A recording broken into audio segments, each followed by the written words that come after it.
Hey, Dad. Assalamu alaikum. Alaikum assalam wa rahmatullahi wa barakatuh. I don't know what we're filming today. It's just one of those days.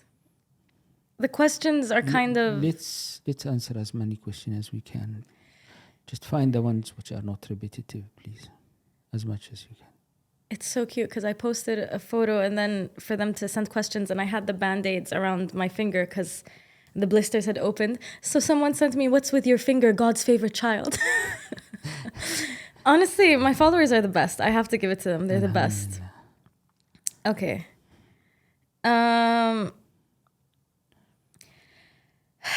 husband's toxic family and him always defending them.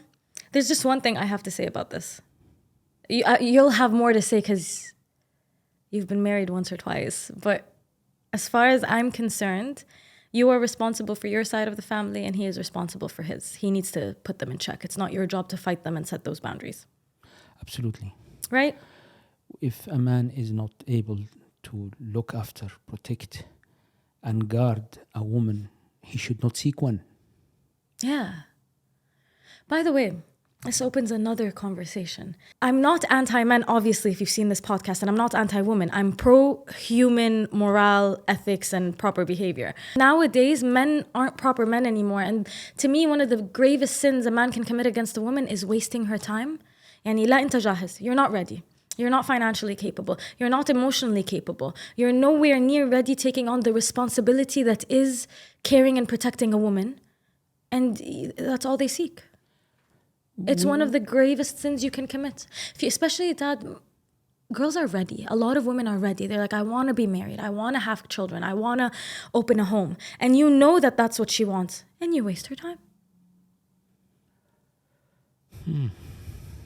Why is she accepting? I was about to say that. You see, there are norms. There are certain obvious norms. And ask any woman who has been married. She will tell you, he proposed to me almost instantly. And he did that with not, oh, I want to marry you. And then let's change the subject and let's go out and I want to marry you. Can I see your family? I want to marry you. Step 1, step 2, step 3. Otherwise, he's playing the word marriage because it's a major temptation for most women. And there are men outside there, exactly the way there are women outside there that are heartless. They will do anything. Heartless? Yeah. Yeah. It's very Machiavellian. They will do anything to reach the list of low-set desire that they have. Anything. They will play God, they will play religion, they will play your emotion. And then finally you are the villain, you are the bad person. Yeah, of or course. he or she is the good one because he's leaving you, because you should go and look for somebody better than me. I know. You deserve better.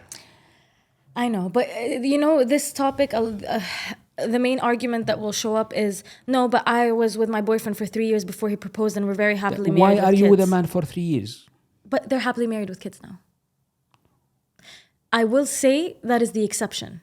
Because the numbers show that that's not the case. The cases, exactly. And it's something that a feminine mind, and when I say a feminine mind, I don't mean woman's mind, because nowadays there are a lot of men that walk around with feminine minds. They think like women and act like women. I know. A feminine mind will always focus on the possibility. Oh, so it happened somewhere. I understand what you're saying, yes. So it will happen, no. The probability. I know, I think the numbers matter. Now, I'm very cautious. I think numbers matter. I really do the statistics. And when I say numbers, I mean the statistics. I think they really matter. I'm just always cautious where they come from because I don't trust all the sources. But statistically speaking, arranged marriages and short-term engagements where it's faster to get married and younger to get married, those are the happiest, most long-lasting marriages. The rate of divorce is up 50%, and they'll tell you it's because women know what they want now. Is it possible that you might win the $250 million lottery? It is very much possible. It does happen. How probable it is? Can you live your life based on that possibility? No. It's insane. Yeah. Apply it on anything else. What is possible may not be probable. Yeah. So back to the question, or the statement of toxic in-laws and the husband isn't doing anything about it. It's his job. Long story short, honestly, it's his job. His manhood itself is under question. Yeah. And also, because I don't even have to ask, and I already know this, women need to stop making excuses for men. You know, I generally speaking, in certain cultures, I saw that the parents might have much more than they should as a say on how the couple work, and their household and their kids, yeah. And it can be really toxic, poisonous, Yeah. and counter-effective. Of course. Now, am I pro big families? Yes. Am I pro that the parents and the grandparents and the grandparents still have say? Yes, very much. That's very interesting, given how loners we are. But subhanallah, this is very private, but I tried. I know. We don't have to go into it, because I'm also very pro big family. Despite our bad experience with it, I still am pro a family unit and being together and big celebrations. I am. Very much. It's that everyone should know his role and what is being given to him. Go back to what God... You're going to end up standing in front of this mighty lords of ours. Go back to what he told you, how to treat your parents and how they should treat you. They have their rights, but you have also your rights. And that woman you bring into this household has her own rights. It's your duty to guard them. Yeah. And I'm taking the stance of a woman now. Yeah. It's your duty as a man to make sure that she is respected, honored, treated properly, and never been infringed upon by any other authority. Yeah. Regardless, even your own father. Yeah. Does that allow her to, God forbids, to disrespect him? No. Or disrespect you? No. The whole human hierarchy and the integrated mechanisms of what we call relationships have been already established, engraved in stone, if I can say, in history. It's easy to follow. It's not very difficult. We just are mishmashing and dimming the clear lines. How would you advise her to handle this? You know, it's really difficult. If your man is not going to wake up to it, and if your man is not going to take a straightforward stance, either you are patient and handle it, because sooner or later they're going to join their creator. Yes. Or the problem is, one time a woman asked me, and she came asking for an advice because she was a sister from one of those countries where they tend to have significant control of the child for generation after generation. Okay. She lived with her mother-in-law, and she came complaining of the level of... I said, how old is she? And she gave me the age. And her father-in-law passed away. I said, you have an option: to be patient till she passes away, and I assure you, you will be the new master of him, because a personality like this cannot live without a master. It needs to be dominated. Yes. It's very interesting. Yes. Because if he was a mature man with manhood, as God intended it to be, he would have said, Mama, I love you so much, but this is bint nas. Yeah. And you cannot do that to her.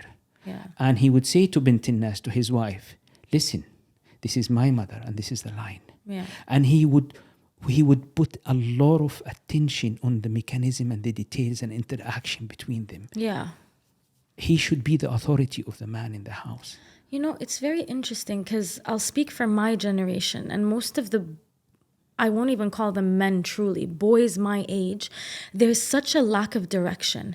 And the epidemic that I've noticed has taken over their minds and contaminated the most, is their inability to make decisions. They're indecisive. And indecisiveness, don't get me started on where it comes from and all of that, but a man who doesn't know how to make a decision spends days, weeks, months trying to finalize a decision, and then add to that, khayef min mommy. Don't get me wrong, respect your mother. Take her, if she gives you valuable input and you've seen throughout your life she's really helped you out, that's beautiful. But a man who's unable to make a decision, and then add to that خايف من mommy or papi. If you ever seen how the mechanism of decision making happens between men, and how A mechanism of what? decision making, Yeah. and how it happens between women, they're significantly different. They're very different. And that's why it is. The main difference between them is the way we're biologically programmed. Men are interested in things. That's why they go into engineering and so on and such forth.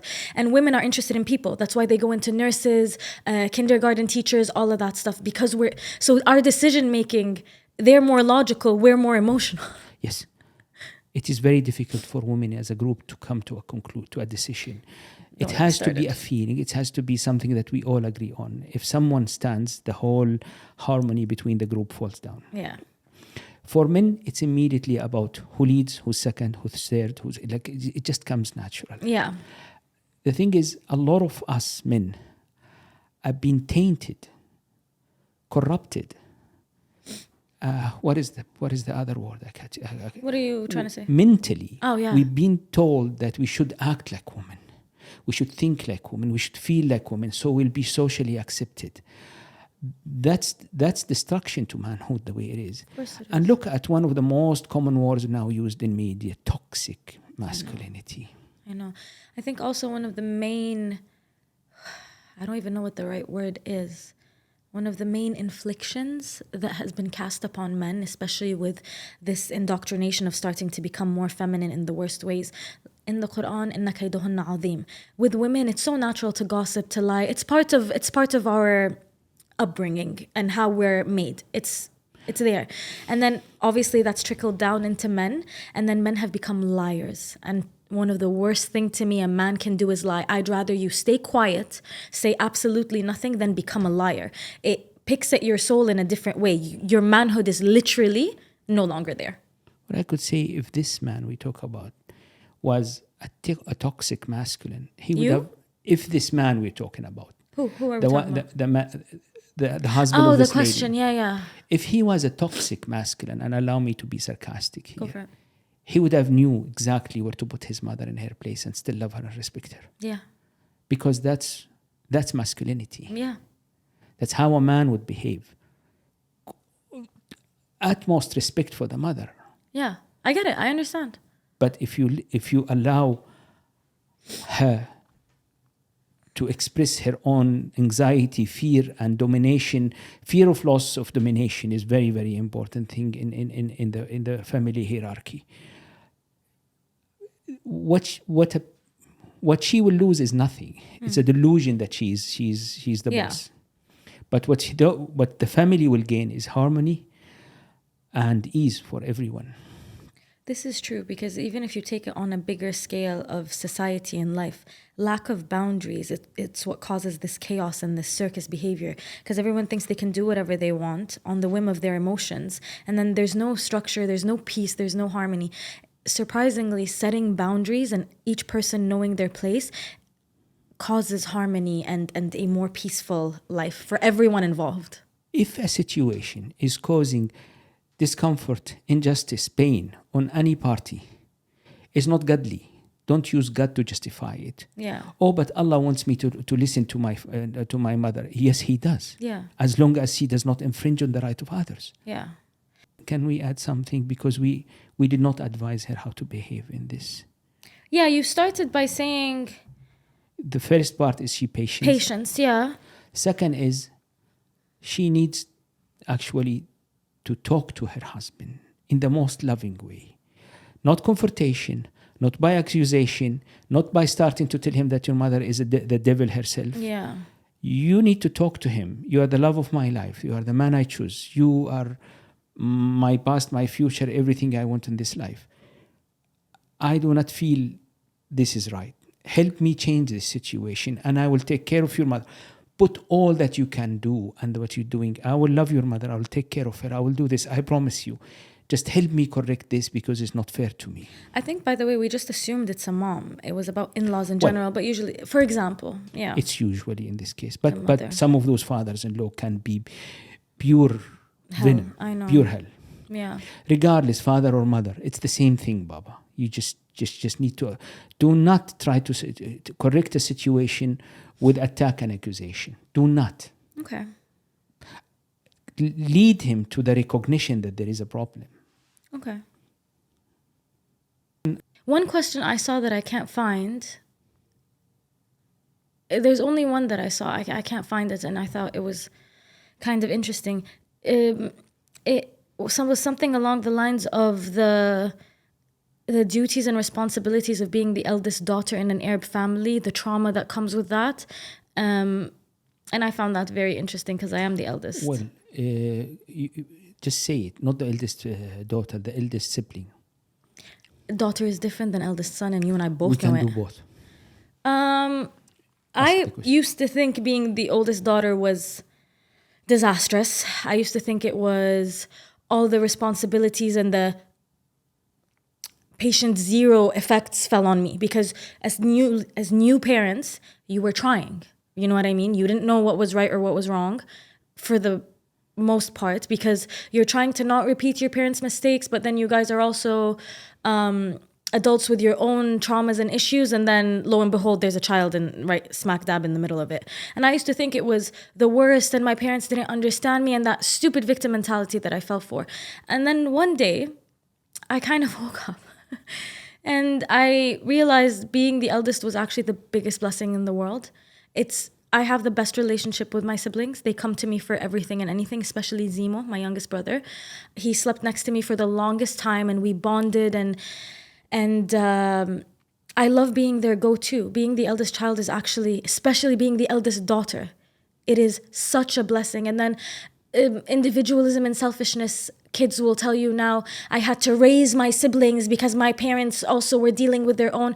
Why is it such a disaster? It's such a blessing that you have that bond with your siblings. It's such a blessing that they come to you when they need something. It's such a blessing that you're the person they look up to. And what is the selfishness that parents have to just be about you?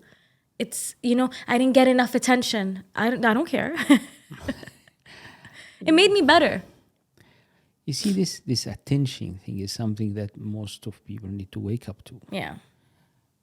If you take all the attention of the world and squeeze it down in a bottle and drink it now, it's just nothing.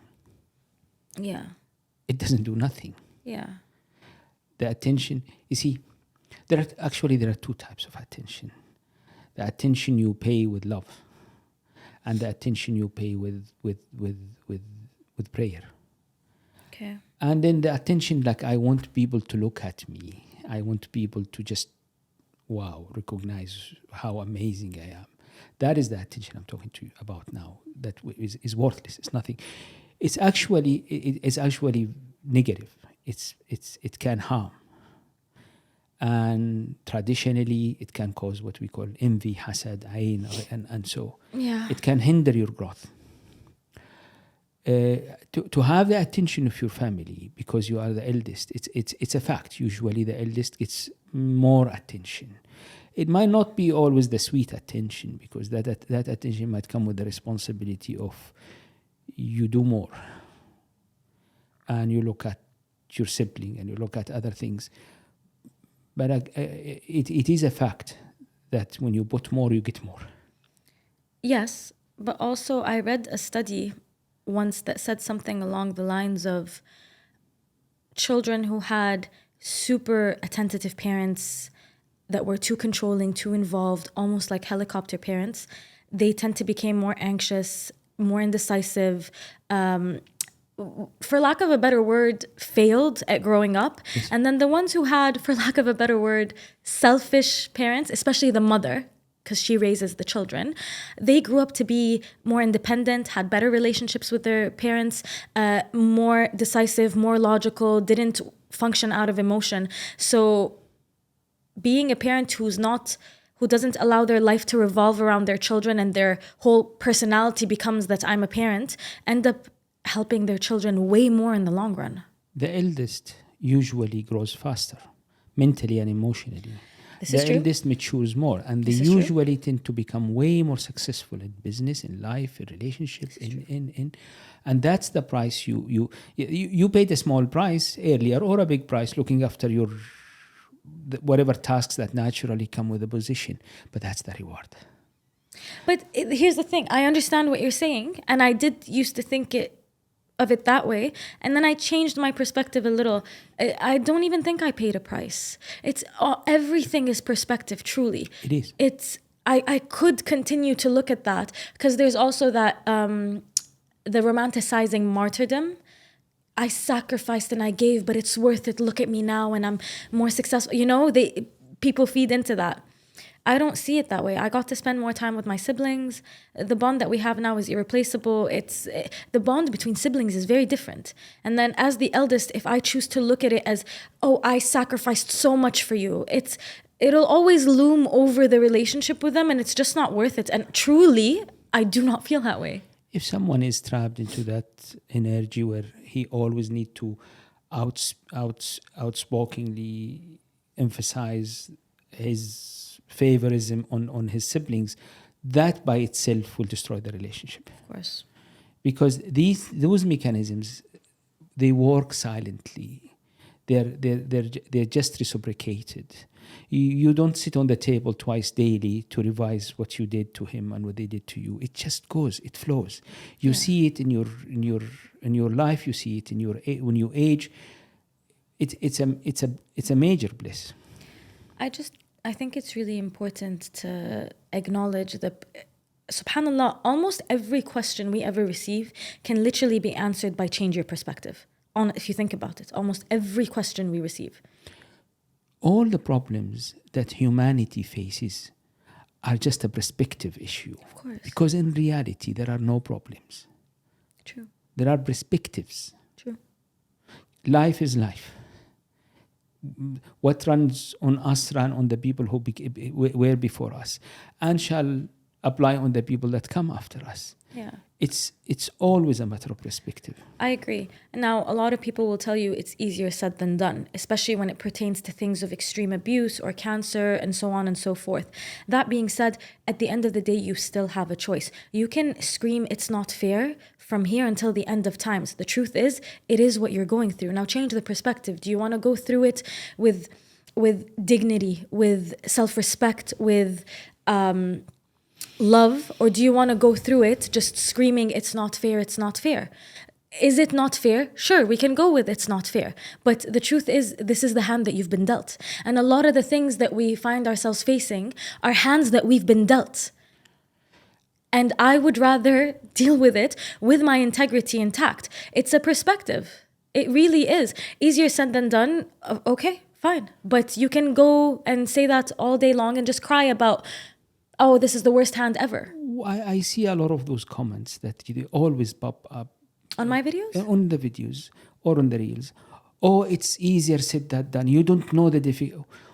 Whoever said that life is easy? Yeah. I say it all the time. This dunya is designed to test you.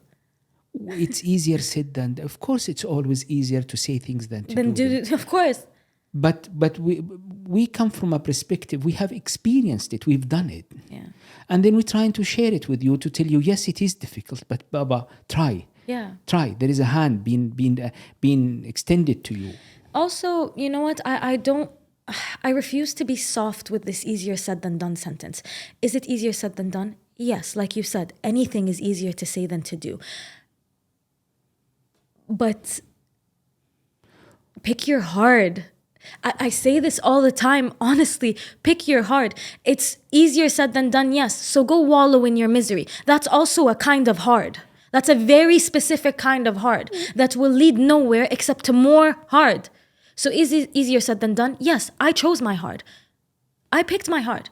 I'd rather break down my ego and do what I know is right than wallow in my sadness and play my little violin of, oh, it's easier said than done. Okay, go. Why are we rewarding and complimenting lack of competency?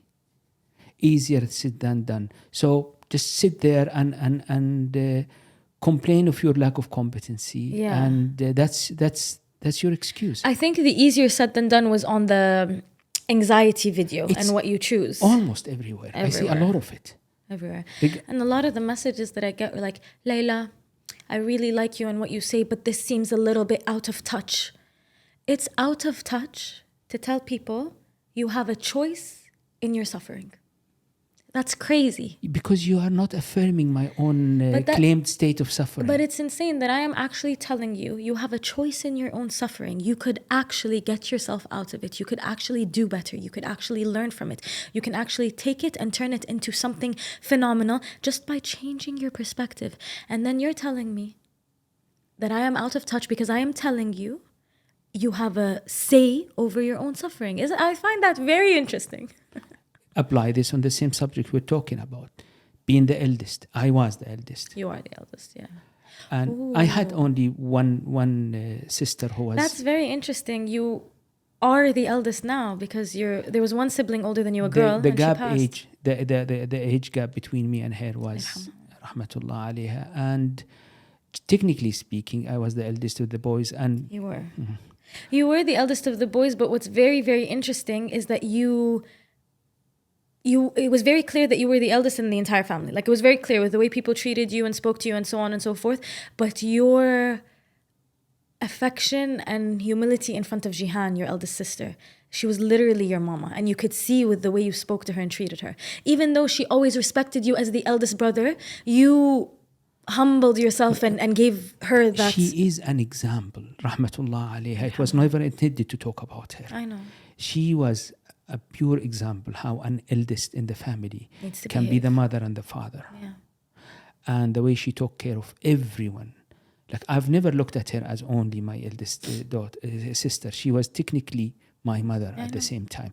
I had maybe 5 to 6 years age difference between me and her.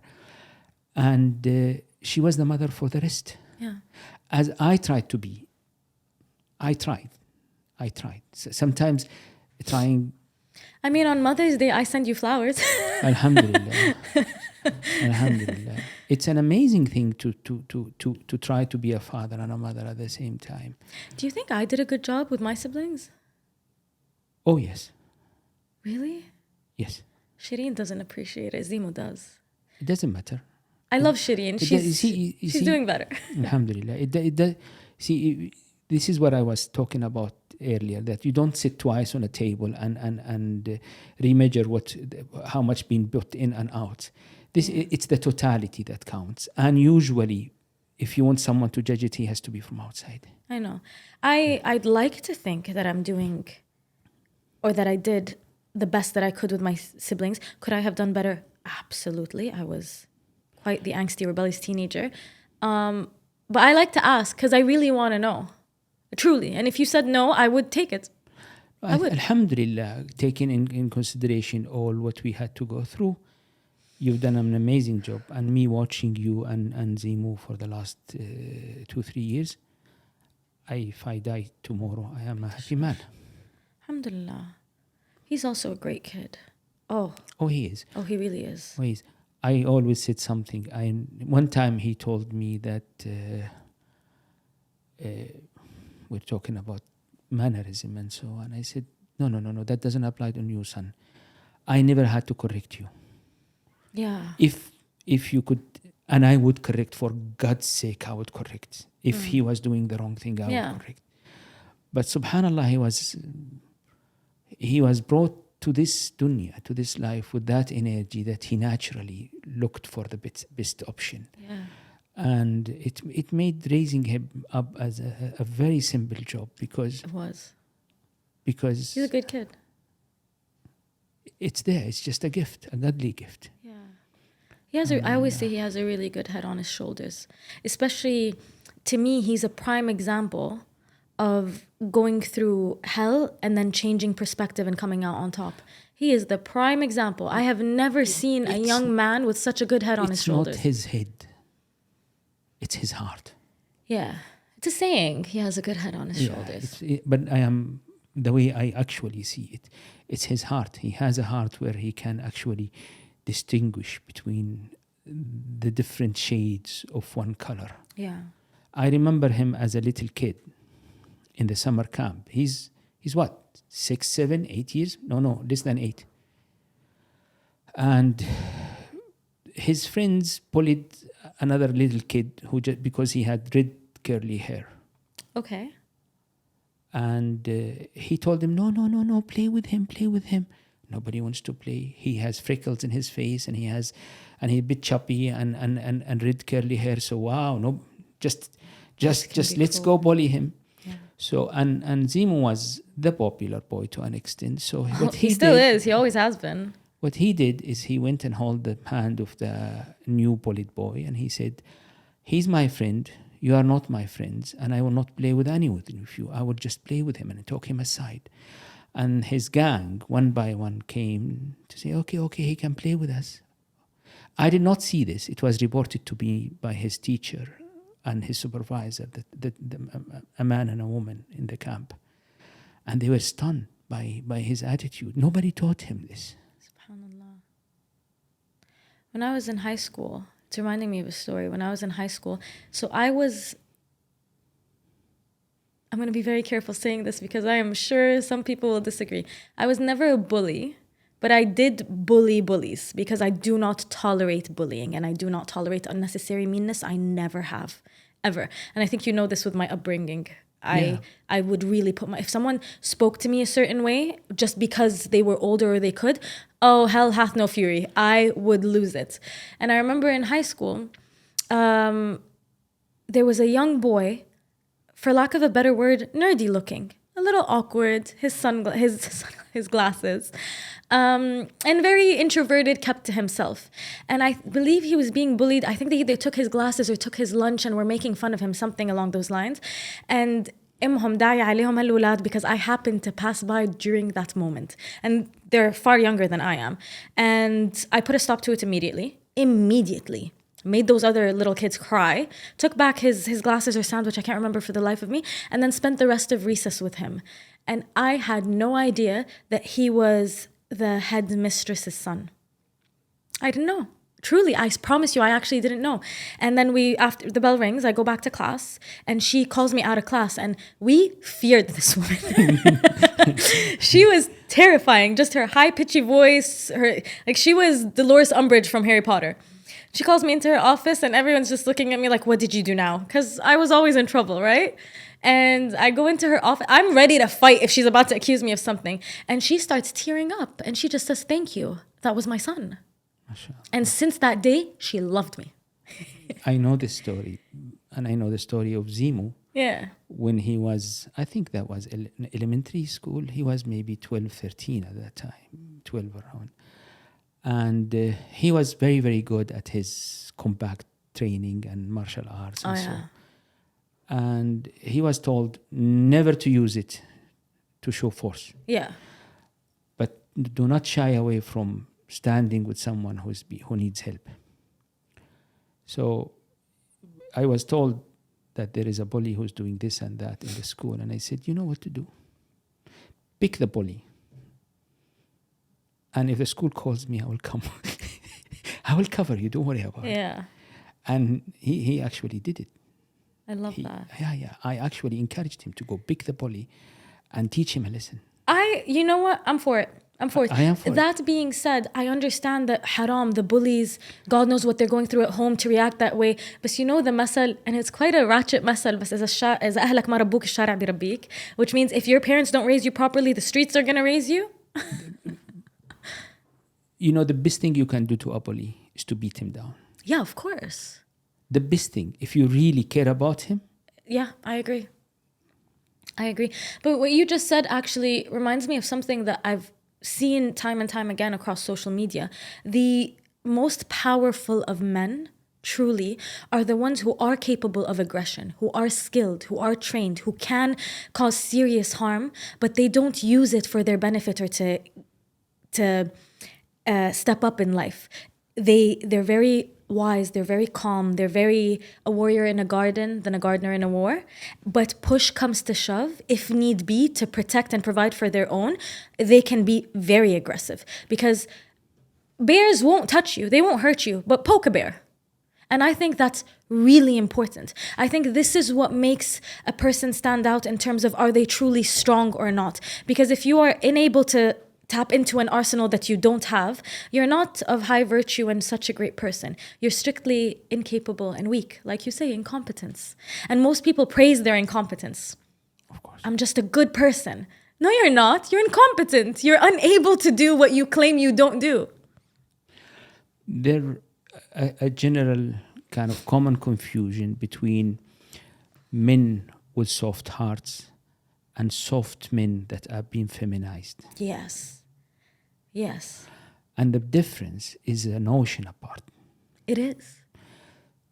Most of the brilliant warriors, على رأسهم سيدنا علي بن أبي طالب كرم الله وجهه. What a warrior. But he had a heart. Yeah. What a soft heart. Yeah. وكمان سيده, his master, Yeah. سيدنا رسول الله عليه الصلاة والسلام. Of course. What a man. Yeah. Having a soft heart does not negate that you are a real solid, rock-chiseled man. Rock-chiseled man. Especially Okay, Daddy. if the time calls for it. Yeah. Being soft and over-feminized, Yeah. that's a plague. I'm so sorry. My foot fell asleep. It's all tingly. I agree. I really agree. One of the things I want to add, in our holy book, there is a beautiful phrase, talks about children that lost their parents. وَكَانَ أَبُوهُمَا صَالِحًا. It says that their father was a good man. In some of the tafasir, in some of the elaboration, it says that this is not the direct father. This was the seventh grandfather, was a holy good person. Oh, you've told me about this. And the bliss, call it the karma, call it the bliss, call it whatever you want to call it. There is a universal norm. Names change, but it's universal. Kept protecting those children till the seventh generation. Yeah. When you do something good, to others mainly, don't be in a hurry to see the reward. Yeah. I assure you the reward is continuously coming. The reward will keep on coming generations after you pass this life. Yeah. Because as we said before, there is a continuum. It's a cycle upon cycle. We are not cut from that which had happened. Yeah. We are not cut from the future. Yes, we do live in this moment. But everything that has happened or is yet to come has already happened. Absolutely. Yeah. Can I add to that? Mm-hmm. I saw a video by Sheikh Hamza Yusuf, and he was saying that the only way to be truly content and to reach the ultimate state of happiness is to help others. And he added that no one was happier than Rasul alayhi salatu salam, and no one helped people more than Rasul alayhi salatu salam. And then I saw another video that there was a man, an entrepreneur, and what a humble man, like just the noor in his face. I was immediately attracted to that video. And he said the best advice he ever received was don't build for yourself, build for the next generation. And if you add those two together, if you live to help others and you're living to help not yourself, but your children and everyone else's children, how could you not be happy? How would you even have time to focus on the little miseries that plague your mind if you were truly living in service of others? And think about it. If everyone lived truly in service of others, depression would be extinct. Always check yourself. See how easily people can relate to you. How easily they can mingle with you. How easily they can claim you. Can I use myself as an example? Yeah, Dad, of course. I would run a company or an office, and in few months, everybody in the office will call me Baba. Okay. I've never went to them and asked them to call me Baba. Okay. Why do they do that? Because they feel safe? Because you're a father figure with the way you behave with them? Yes. Okay. That's how they claim you. If they can give you that high position of being a father figure, it's how easily people can relate to you, how easily they can come for help, how easily they feel not alienated when they are seeking your help. Yeah. That makes a lot of sense. it's making me think about, subhanallah, my followers and listeners, because I talk to a lot of them. I answer as many as I can, truly.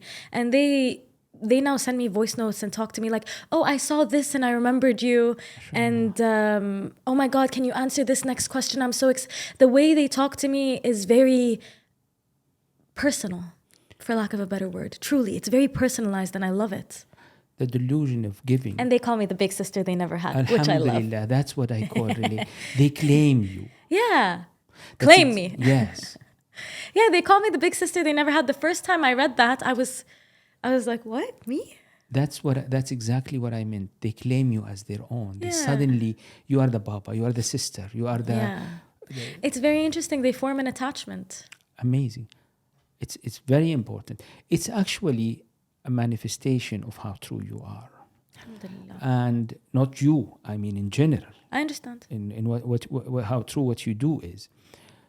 That's in general to anybody who's listening. If the lack of conditionality, as much as what you offer, is not based on how much you receive. It's just you think it's one way, and you do things as it is one way. I'm gonna give, and I'm not waiting for the reward to come back because I know it's gonna come back. Yeah. But if the thing is, if you always short-mindedly, myopically expect it to reciprocate, To return, from the same path it went, then you're not doing anything. I agree. And also the intention, because the intention really matters. It's reminding me of a saying, I'm going to butcher this, something along the lines of do good and throw it in the sea. One day it'll come back to you in the desert, right? And I think that's so important because, subhanAllah, every time I've really tried to do something good for someone with the best of the intentions and thrown it into the sea and forgotten about it and didn't allow it to loom over my head or their head, every single time, without fail, it has come back to quench my thirst when I was dying of thirst in the desert. And being able to acknowledge it in the moment of, I know this is coming from God when I needed it the most, it's such an empowering yet most humbling feeling, because the truth is I was dying in the desert out of thirst. Does that make sense? It never goes unnoticed. It never goes unnoticed. But does that make sense? Very much. Okay. It never goes unnoticed. Yeah. It's just that remove yourself from the equation as much as you can, Yeah. and see how the cycle just takes its rhythm and starts happening. Yeah. Alhamdulillah. I think it applies on both as a parent, regardless of the sex. When you're dealing with generally speaking, as a parent, we all claim that we want the best of our children, for our children. Yeah. But do we really genuinely, seriously mean it? And what is the best? I think most parents do mean it, but even if they do, They fail. they can fail because it depends on what they have to offer. Because a very insecure, wounded parent can mean it. I want to give the best for my child, but all they give them is more wounds and insecurities. Yeah. So you always say this, فاقد الشيء لا يعطيه, which means a person who is missing something or lacking something cannot give you what they lack. So if a person is wounded or traumatized or and they can have the best of intentions, that they want to give you love and they want to give you affection and they want to give you better than what they've received, and they do not have it. The intention is there, but they cannot give you what they do not have. Just unadvised, because a lot of our audience are to be parents or to be with and married soon. I love how you said our audience. Your audience. No, our. I mean, I'm not being sarcastic. I do like it. Don't try to make your children be you. Yeah. That's a very narcissistic state, because you claiming that you reached a pinnacle where all what I need to do is clone it. Clone it? Yeah. Yeah. Try to give them the best you can. And as I say, try to make your relationship with them not reciprocated, in the sense that it's not tit for tat. Yeah. Just give and do not expect back. Not even emotional validation from them. Let them come with the emotional validation because they need to give it. And there is no child who doesn't need to love his parents. Yeah. They need it. It's a natural thing in them. Yeah, I think one of the ugliest feelings a child can feel is hate or indifference towards their parents. Yes. And And that it's a can different kind of easily happen pain. if the relationship is very conditional. Yeah. If you do this, I do that. Yeah. The relationship should not be conditional at all. Yeah, of course. And one of the major mistakes is that we need our children to always tell us that they appreciate what we do for them. And they had to show love to us. Okay. I do have a question about that. Because, inshallah, when I'm blessed with kids, I really want to teach them the art of gratitude. And I want to embed it in them as soon as I possibly can. Because قَلِيلٌ مِّنْ عِبَادِيَ الشَّكُورِ. Ah. It's very important. Gratitude is the most important thing in this world. To show gratitude for even the hardest of times, because Khalil Gibran talks about this, the more pain you are able to encompass, the more happiness you are also able to encompass.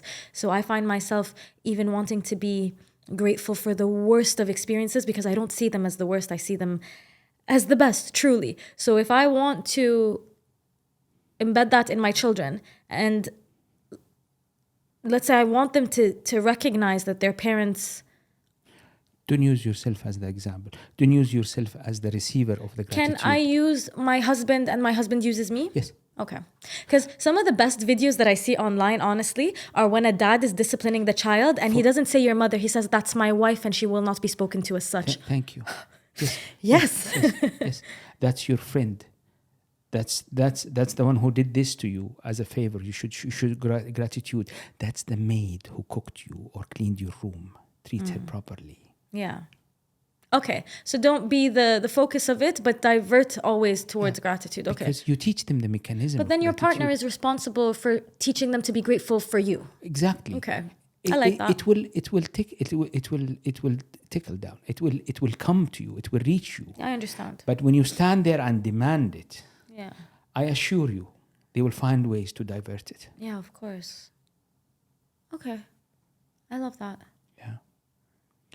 And the other thing is, again and again, don't try to make them copies of whom you are. It's not gonna work. It is very narcissistic.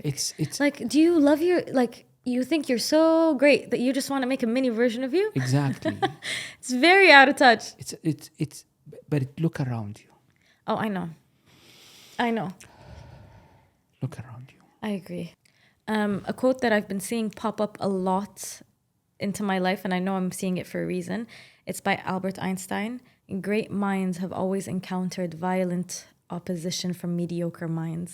Of course. And I find it very, very, very interesting because it ties in with another quote that I will say very carefully, but well-behaved women seldom make history. And I think that's very interesting because with what I'm doing, and I know you toot my horn, but that's because you're my dad. The hate that I receive sometimes, especially with like the comments, easier said than done. But right under that comment, you'll find someone saying, I suffer from anxiety, but you know what? I'm going to try what you just said. Thank you for snapping me out of it. What's the difference? A mediocre mind and not so mediocre mind. What I say remains the same always. But it's very interesting how one person will see it in some light and another person will see it in a completely different light. I haven't changed. I'm very much the same. I would think there is something wrong if I go through 150 comments and none of them pops out as a screaming, shouting, whatever. Like, are we paying those people to just to? No, I get what you're saying. Because that's basic human nature. Now, the thing is, if the same individual reads the comments above and the comments under, he might. But that's it. When you want excuses to maintain a status quo, you will always start with attack. Yeah. Start with aggressive attitude. It comes into different forms. That aggression. It doesn't have to be physical. It slightly oral, slightly use the language, accusation. Yeah. But you know, and this is something again that you taught me. I can't even say anything about myself because no one rang more true than the Rasul alayhi salatu salam. And no one was met with more love and beauty and all that, yes, but hate and opposition and attempted disrespect more than the Rasul alayhi salatu salam. So if our Prophet, who speaks the utmost truth, is faced with mediocre minds, of course I'm going to be faced with mediocre minds. That's the nature of any Yeah, but wise you message. taught me it's a blessing if I get It's to a experience 1% of what they experience. And we've said this before. But our time is up, Dad. How do you know that you're on doing the right thing? One of the fruits of doing the right thing is those who doing the wrong thing attack you. Yes. It has to. Yeah, I understand that. It's a natural. It's a metaphysical and natural law. Yeah. Alhamdulillah. Alhamdulillah. All right. Thanks, Dad.